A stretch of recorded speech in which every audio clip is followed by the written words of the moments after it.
السلام علیکم، میرا نام ذیشان عثمانی ہے۔ آج میں آپ سے بڑا عجیب واقعہ شیئر کرنے والا ہوں۔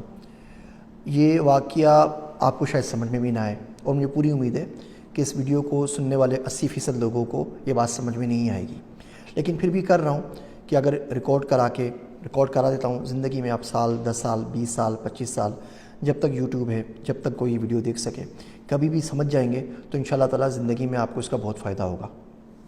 واقعہ کچھ یوں ہے کہ میرا ایک دوست ہے عبداللہ، اس کو بڑی کیوریوسٹی رہتی ہے ہر چیز کی، اور کسی چیز کے پیچھے پڑ جائے، اللہ کا بندہ تو چھوڑتا نہیں ہے۔ وہ بارہا اس کو سمجھایا کہ بھئی چھوڑ دے، اپنا کام کرے، لیکن بس کو لگ جائے تو لگ جائے، پھر اس نے کس کی سننی ہے۔ تو اس نے اخبار میں ایک نیوز دیکھی کہ ایک بارش بزرگ ہیں، تقریباً 78-80 سال کے، رکشہ چلاتے تھے، اور انہوں نے رکشہ میں پیچھے کوئی سواری تھی، 15-16 سال کی کوئی لڑکی تھی، اس کے ساتھ کوئی بدتمیزی کرنے کی کوشش کی، تو لوگوں نے پکڑ لیا، پکڑ کے ان کے کپڑے شپڑے پھاڑے، ان کو مارا، منہ شو کالا کیا، اور ان کو جا کے تھانے میں جمع کروا دیا۔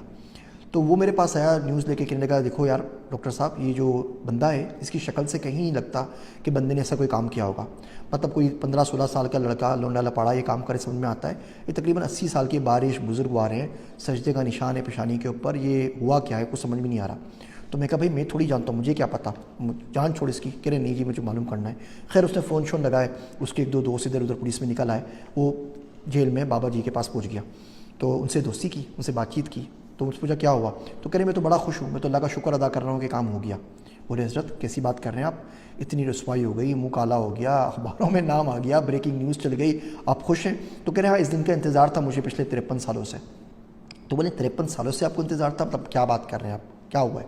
تو کہنے لگے کہ جی میں لڑکا سا تھا، ہم لوگ پشاور کے ایک نوائی گاؤں میں رہتے تھے، میرے باپ کے پاس کہیں سے پیسہ آیا تو انہوں نے ہمارا گھر بڑا بنا دیا، تو ہمارا 2 منزلہ گھر ہو گیا، اور آس پاس میں جتنے بھی گھر تھے وہ سب 1 منزلہ۔ میری عمر کوئی زیادہ نہیں تھی، 18 19 20 21 سال کی میری عمر تھی، وہ اس قسم کی عمر ہوتی ہے شرارتوں کی۔ تو میرا محبوب مشغلہ بن گیا کہ میں چھتوں پہ چڑھ کے باقی لوگوں کے گھر میں جھانکتا تھا۔ اب سب غریب لوگ تھے تو وہ ایک کمرے کے اوپر چھت ڈال دیتے تھے، باقی بڑا سارا صحن ہوتا، واش روم ہوتا، تو اس پہ کوئی چھت نہیں ہوتی تھی۔ بس میں لوگوں کو دیکھتا رہتا تھا کہ وہاں پہ کسی طرح دیکھوں۔ کچھ عرصے بعد ہمارے محلے میں گھر کے سامنے کوئی نئے لوگ آئے، تو اس میں ایک بچی آئی، تو اس کی آنکھیں بڑی اچھی تھیں۔ اب میں آنکھیں دیکھ کے بالکل اس کے اوپر، وہ عمر بھی ایسی تھی، بالکل فریفتہ ہو گیا کہ کیا خوبصورت ہوگی۔ لیکن وہ بچی جو تھی پورا کا پورا وہ برقع کرتی تھی، نقاب لیتی تھی، ہاتھ میں دستانے، پاؤں میں بھی موزے، تو کچھ بھی نظر نہیں آتا تھا، تو مجھے بڑی تمنا تھی۔ خیر ایک دن میں چھت پہ چڑھا تو دیکھا کہ وہ سامنے صحن کے اندر ٹہل رہی ہے۔ اب میری تو لاٹری لگ گئی کہ جی یہاں تو میں نے اس کے زندگی میں کبھی ناخن بھی نہیں دیکھا، آج یہ ساری کی ساری میرے سامنے موجود ہے۔ تو کہ لگا میں آرام سے اس کو دیکھتا رہا، ایک دم سے اچانک اس کی نظر میرے پہ پڑ گئی، تو بالکل وہ بیچاری شرم کے ہمارے پتھر کی بن گئی۔ اس سے کچھ نہیں بولا، لیکن میں اس کی آنکھ میں موٹے موٹے آنسو دیکھے۔ اب پتہ نہیں اس کی آنکھ میں کیا بات تھی کہ مجھے بہت گھبراہٹ ہوئی، تو میں بھاگ کے نیچے اپنے گھر کے اندر آ گیا، اور مجھے بخار چڑھ گیا۔ 4 دن تک میں بخار میں تپتا رہا۔ 4 دن کے بعد جب میں واپس اٹھا، لوگوں سے پوچھا آس پاس میں، پتہ چلا کہ وہ لوگ کرایہ دار تھے اور مکان چھوڑ کے کہیں چلے گئے۔ اس دن کے بعد سے مجھے لڑکی نہیں ملی، لیکن میرے دل میں ڈر بیٹھ گیا کہ اس بندی نے مجھے خاموش بد دعا دی ہے، اور یہ ایک نہ ایک دن اپنا اثر ضرور دکھائے گی۔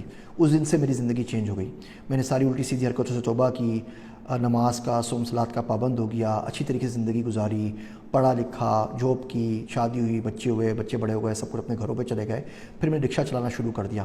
اب کیونکہ میں بزرگ تھا، بوڑھا تھا، میری سفید داڑھی تھی، تو لوگ ٹرسٹ کر کے زیادہ تر بچیاں میرے پاس ساتھ اسکول بھیجا کرتے تھے۔ زندگی آرام سے چلتی رہتی تھی، اور یہ بات میرے دماغ سے بالکل نکل گئی۔ پھر ایک دن اچانک کیا ہوا کہ یہ لڑکی آئی، یہ بھی کوئی 15-16 سال کی بچی تھی، 9ویں کلاس کی، لیکن پتہ نہیں جب یہ رکشہ میں آ کے بیٹھتی، میں بیک مرر میں اس کو ضرور دیکھتا، اور میں خود اپنے آپ پہ کنٹرول نہیں کر پاتا۔ تو ایک دن میں اسی طرح لے کے جا رہا تھا اس کو، اس کی ساتھ والی سہیلیاں نہیں آئی، اکیلی تھی، تو میں نے راستے میں رکشہ روک دیا۔ اس سے پہلے میں کچھ کرتا، لڑکی نے شاید گھر میں شکایت کر دی ہوگی کہ مجھ پہ آواز مارتا ہے یا مجھے پیچھے سے دیکھتا ہے، تو اس کے رشتہ دار وغیرہ آ گئے، انہوں نے مجھے پکڑا، اور میں اس طریقے سے جیل میں آ گیا۔ تو کہہ رہے ہیں یہ بد دعا تھی جو 53 سال پہلے میری طرف چلی تھی، لگی نہیں تھی، اس کا 53 سال سے میں انتظار کر رہا تھا، اور اگر اب یہ نہیں لگتی تو آخرت میں میرے ساتھ بہت برا ہوتا۔ تو میں تو اللہ کا شکر ادا کر رہا ہوں، جو کچھ ہونا تھا یہاں پر ہو گیا، اب کم سے کم سکون سے مر سکوں گا۔ اگر آپ غور سے دیکھیں تو ہمارے معاشرے میں یہ بہت ساری خاموش بد دعائیں ہم روز کے حساب سے سمیٹ رہے ہوتے ہیں۔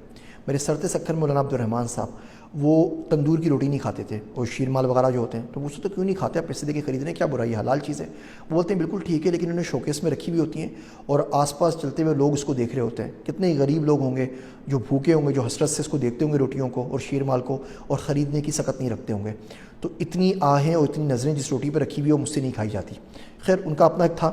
ایک دن میں نے ان سے پوچھا کہ مولوی صاحب اپنی ساری دعائیں سکھاتے ہیں، موٹی سی کوئی بدعا مانگیں، سکھائیں مجھے نا. کبھی کبھی لوگ بہت تنگ کرتے ہیں اور دل چاہتا ہے کہ بدعا دوں کہ ان کا بیڑا غرق ہو، کیا کروں؟ تو ہنسنے لگے. پھر انہوں نے مجھے بولا کہ بیٹا چپ سے بڑی بدعا کوئی نہیں ہے. جب بندہ بولتا رہتا ہے نا تو قدرت خاموش ہو جاتی ہے. جب بندہ خاموش ہو جائے نا تو پھر قدرت بدلا لیتی ہے، وہ بہت باریک پیستی ہے. ٹائم لگتا ہے آرام سے لیکن پیستی بہت باریک ہے. تو چپ سے بڑی بدعا کوئی نہیں ہوتی. ہم لوگ چلتے پھرتے اسپیشلی پاکستان میں جگت بازی کے، چھیڑنے کے، لوگوں کو مزے لینے کے عادی پڑ گئے ہیں. یہ ٹک ٹاک نے بیڑا غرق مار دیا ہماری قوم کا. وہ بچہ جو بولے کہ اپنے پرسنل ڈیولپمنٹ میں کام کر رہا ہے اور اس کو اپنی پرواہ ہے اور روز کے 2-4 گھنٹے ٹک ٹاک بھی دیکھتا ہے، اس کے موبائل فون میں ٹک ٹاک انسٹال ہے، تو اس کی بات ماننے کو میں سرے سے تیار ہی نہیں ہوں کہ اس شخص کو کم سے کم باقی کسی کی پرواہ ہے یا نہیں، اپنی پرواہ تو کم سے کم اس کو نہیں ہے. تو میں جگت بازی کر کے، چھیڑ کے، نعرے فکرے کس کے بہت ساری خاموش بددعائیں سمیٹ رہے ہوتے ہیں. کسی کو ڈانٹ دیا، کسی پہ اتھارٹی اپنی ظاہر کر دی، کسی کو ایئرپورٹ پہ ذلیل کر دیا اور سمجھ رہے ہوتے ہیں ہم سے کوئی نہیں پوچھے گا. یقین رکھیں اوپر جو ہوگا تو ہوگا، یہ یہاں پر بھی نا اس کا حساب ضرور دینا پڑے گا. وہ شاعر کہتا ہے عدل و انصاف نہیں حشر کے دن پہ موقوف، زندگی خود بھی گناہوں کی سزا دیتی ہے.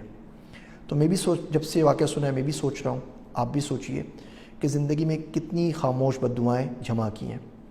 یاد رکھیے کسی دن کوئی ایسا شخص آپ کی زبان کے نیچے آ گیا نا جس کا اللہ کے سوا کوئی نہیں ہے، تو جانماز پہ آ کے بیٹھ جائے گا، اس کے پاس تو کچھ اور ہے نہیں نا. وہ اپنی آہوں کے حصار میں آپ کی دعائیں راکھ کر دے گا. میری باتیں سننے کا شکریہ. آپ سب کا ذیشان عثمانی.